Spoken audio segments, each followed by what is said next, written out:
Many people say elimination was not possible in prelims 2023 examination. This is not at all true. In this video, we are going to solve a prelims 2023 question.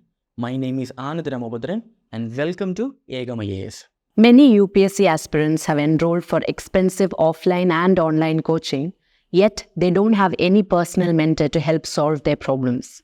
To help such UPSC aspirants, Ekam IAS is providing 3 free one-to-one mentorship sessions. You can talk to our mentors directly to resolve the issues you are facing in your current stage of preparation. Click the link in the description to schedule an appointment with your mentor. Today's topic is Cepheid, Nebula and Pulsar. These are certain terms that we see in news, and UPSC have asked a question for the prelims 2023 from these topics. In this video, we'll discuss these terms and some other related terminologies and terms related with these topics. So on screen, you can see the previous question from this topic. So please pause the video and try to find the answer yourself. Now, hope that you have done it.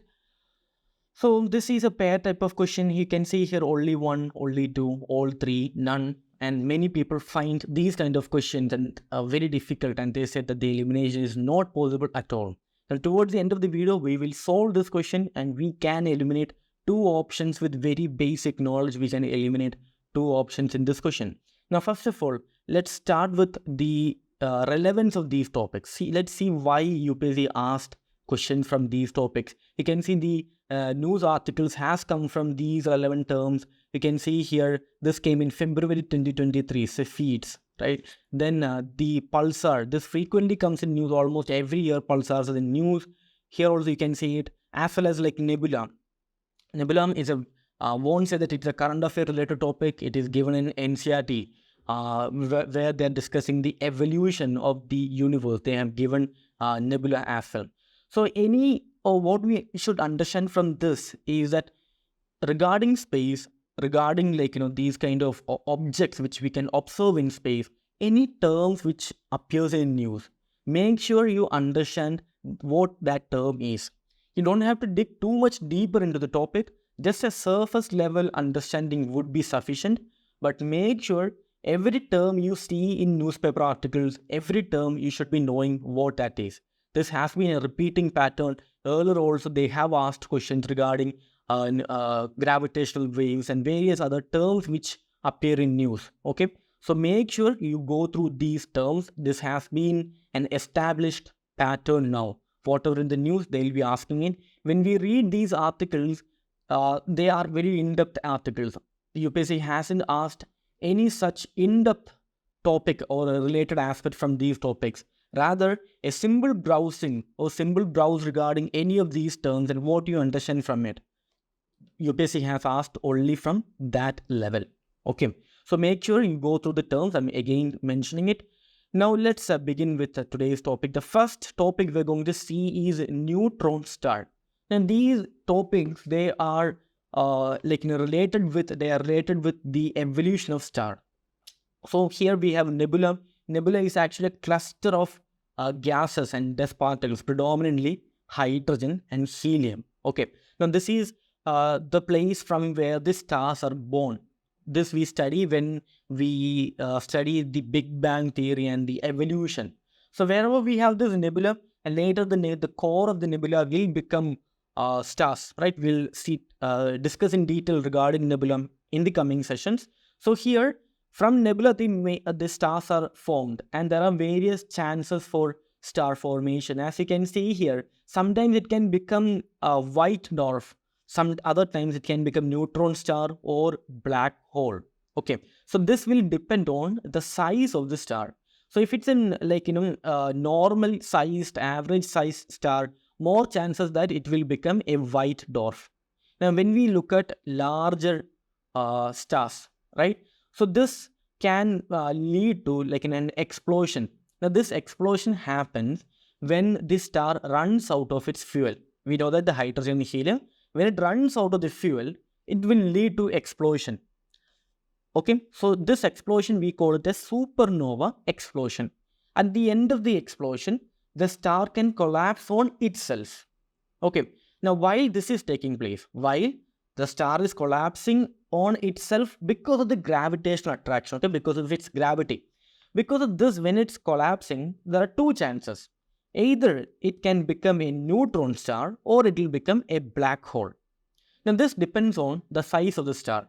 If the size of the star is around 2 to 3 solar mass, okay, solar mass means the mass of the sun. So, if the star is around 2 to 3 times the size of the sun, more chances that this will become a neutron star. Okay, still the density will be very high, it will be compressed, yes. Now, if the star is star has more size than that, like 2 to 3 times than the solar mass, if the size is more than that, while the collapse is taking place, it will become black hole. I hope you already know what is a black hole. It can even trap light. It can bend the space-time, and it can even trap the light. It will not even let the light escape its vicinity. There were few other terms, like UPSC has already asked many terms that were related with black hole in the earlier questions, like singularity, event horizon. So again, this trend is very established now. Like whatever terms, especially related with the space, that are in news, you should be aware about it. So anyway, neutron star means it happens when, or it forms when, a massive star, like around 2 to 3 times the size of the sun, when it collapses, creates a neutron star having higher density. Okay. Now, in this neutron star, sometimes this neutron star can like spin. It will be violently spinning. Okay. So this spinning, right? This spinning can create ejection of particles, like shown here. This is a graphic image, an artistic image. Okay. So this spinning or violently rotating or spinning neutron star is what we call it as pulsar. And when we talk about pulsar, imagine like lighthouse. Okay, I hope you have seen a lighthouse nearby coastal places. We'll be having lighthouse. So the light is always emitting.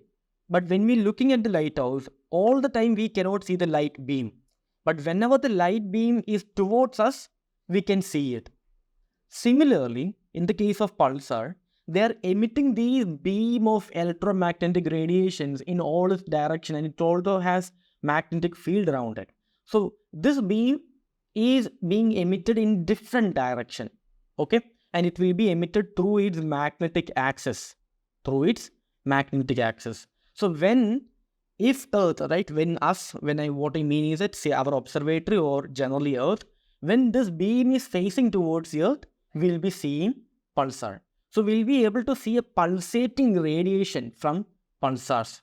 Now, pulsars are nothing but a neutron star, a rotating neutron star that was formed from the stars having higher solar mass. So pulsar, relate that with pulsating emissions of or radiations, and we'll be able to see these pulsating radiations when they are facing towards us. From these jet of beams, we'll be able to see it. Now, moving to the next one. This is a very interesting topic. Not very often this is in news, but pulsars, neutron star, nebula, they're quite often in news because of the new discoveries. Now, Cepheids, they're like an interesting topic. So, what happens? Let me tell you a context behind this. Now, we need to understand the distance or the distance of galaxies, other galaxies, not just the Milky Way. Now, this will always help us to understand the rate at which the universe is expanding. Now, we have studied, or I suppose like you already know about the Big Bang theory, that the universe is not static, universe is not contracting, rather the universe is always constantly expanding. Now, when we look at two galaxies, A and B, these galaxies are constantly moving away from each other. Now, regarding this, there is a term, Hubble constant. Okay. Now, the value of the Hubble constant, or if we need to understand like how far, this is another term, okay, key term related with this, please note it down. Now, if we need to understand how far a galaxy is, if we need to understand the distance, right? This Cepheids will help us. Now, Cepheids, they are stars where their luminosity, where their brightness increases a lot. Okay, they're very luminous stars, highly brighter, like they are like some 500 to 3 lakh times brighter than sun. So now imagine how bright they are. Okay, now these stars, they're very distant in other galaxies. Suppose if we need to identify the distance of another galaxy, the rate at which it is moving, okay, we can make use of Cepheid. The property is that at regular intervals, the brightness will become higher. The brightness will increase. Here you can see the graph. Okay, so this is luminosity given here. This is time given here. In regular interval, the size of the star will increase. Usually, Cepheids, they are a generally type of a star which is called as variable star. Because when variable, okay, variable. So when observed from Earth, the size of the stars are not constant. They seem changing. Now, this change in size or change in luminosity, sometimes it can be regular, sometimes it can be semi-regular, or sometimes very irregular. Okay, there is no pattern in it. But in the case of Cepheids, right, they are a variable star, but their period, that the change in the brightness is very regular. So such a variable star is called as Cepheid. So in other terms, regular intervals of time, the Cepheids will change its brightness. Okay, now the application of Cepheid is that if we need to calculate the distance or to calculate the movement of another galaxy, or how far another galaxy is, if we need to identify that, we can identify a Cepheid from that galaxy. And while observing the Cepheid, we will be able to understand with the period and we will be able to understand the distance. So Cepheids are generally used to identify the distances of intergalactic distances. So these stars, a variable star, okay, these Cepheids, they become brighter and they become dimmer at regular intervals of time. Okay, now it was, these Cepheids recently came in news because they were able to use the Cepheids, thereby verify the Hubble constant, which I mentioned earlier as well. Okay, so Cepheids were as well in news. Now, the another term we are going to discuss is nebula. So, nebula, as I mentioned earlier, it is a cluster of gas and dust particles. Predominantly, it is hydrogen and helium. So, when the Earth was evolving, we all know that there was this Big Bang, right? That when that expansion was taking place, certain places, these gases came together, nebula came together. Now, the nebula, as the gases or as the mass is getting together in one place, the gravity increases. So within nebula, right, within this cluster of gases, there will be a certain places where the mass is more concentrated. These places, right, becomes the core of the nebula, and these cores become stars. So places where nebula gets concentrated, this can lead to star formation. So there are two types of nebulas. There can be two types. One, like it can be planetary nebula. Sometimes this happens when a star is dying. Okay, it can explode and it can create various objects. In that case, a planetary nebula will be created and it can later become white dwarf, as we saw in that first image. Now here, usually nebula is associated with the star formation. So sometimes they're called as the nurseries, right, where the stars are formed. So nebula, what happens is that the mass comes together, the gravity increases. This increase in gravity further attracts more and more mass. So thereby what happens is that the density further increases. These places become stars. Okay, the core, the center. Now around this core, again the remnant of these nebula, it will start to circulate, to start to revolve around this core area because of its gravity. Now these area, can become planets. If you study the evolution of the solar system, this is how it evolved. Initially there was a nebula, and in one of the places the mass came together. Within a nebula, the mass came together, right? And what happened is that in those places, the stars were formed and the surrounding mass later created the planets.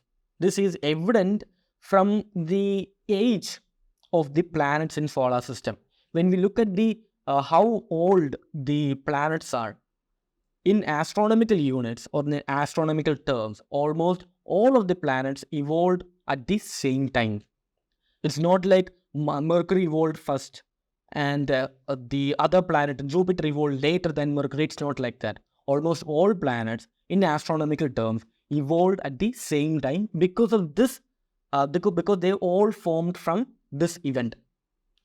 So I hope you understood a general idea regarding nebula. Do read regarding the evolution from NCERT. It is beautifully given there. The facts and all you don't have to remember, but the terms given there, it's very important. Now we will solve this previous year question related with this. Okay, this was asked in 2023. On one side, there are these objects in space and their description is given. So Cepheid, nebula and pulsar, and the description is given here. So when we go through the first description, again the Cepheid, giant cloud of dust and gas in the space. This actually suits the definition of nebula. Okay, so this is the very basic knowledge what nebula is. Anybody who has read the NCERT will come across this term and will understand what that is. So nebula, they're a cluster of gases and dust particles, predominantly hydrogen and helium. So thereby, this first option is wrong. And also this second, first we should understand that the second option is wrong because nebula, stars which brighten and dim periodically. Okay, this is not correct. So even without knowing what is Cepheid is, you will be able to understand the first option is wrong. Because why? The nebula's correct explanation is given here. So Cepheid cannot be this, cannot be correct. Okay, so what I mean to tell you is that since the nebula's explanation is given here, we understand that the nebula's explanation is wrong. Okay, so second option is wrong. Very straightforward, second option is wrong. But since nebula's correct explanation is given as the first option, we should infer that the first statement is wrong as well. Cepheid is wrong as well. So when we look at here, it is actually interchange. Cepheids are stars which brighten and dim periodically. Okay, so their application as well we have discussed. So here we clearly understand that the first statement and the second statement is wrong. Now pulsars, neutron stars that are formed when massive stars run out of fuel and collapse. Okay, this is the general description of neutron star. But every pulsar is a neutron star. Okay, so here the correct answer is only one. So based on the first logic, if we can identify the explanation of nebula is wrongly given here, straight away we can eliminate two options. We can eliminate like all three can be eliminated. So since we know that Cepheid is also wrong, only two can be eliminated. So what remaining is A or D. Okay, so here with this very basic knowledge regarding what is nebula, which is directly given in NCERT, we are with that only one knowledge, we are able to eliminate two options here. The remaining two options is determined, or whether you are able to crack that or not is determined based on your knowledge regarding what pulsar is. Pulsar is another topic that frequently comes in news, not just once or twice. Almost every year, pulsar will be in news for some reason, like maybe an observatory observed it, some other reason it will always be in news. So this was an easy question according to my opinion. If you have attended the prelims 2023, please comment below whether you made this right or not. And there are so many such questions where elimination was possible. Now this is something I want to say to all students. Don't think that elimination is not still possible and won't be there in 2024. Don't think like that. One way in which elimination, usually many people, what they used to do that they used to eliminate only through the statements. Now I'll accept that the elimination was made difficult. Doesn't mean that the elimination was not possible at all. Those who applied, like those who saw this change in pattern, but still those who were able to apply their mind or be present at that particular question, they were able to do the elimination and find the answers. So elimination is not possible through these options. Rather, individual statement-based elimination was more easier in prelims 2023.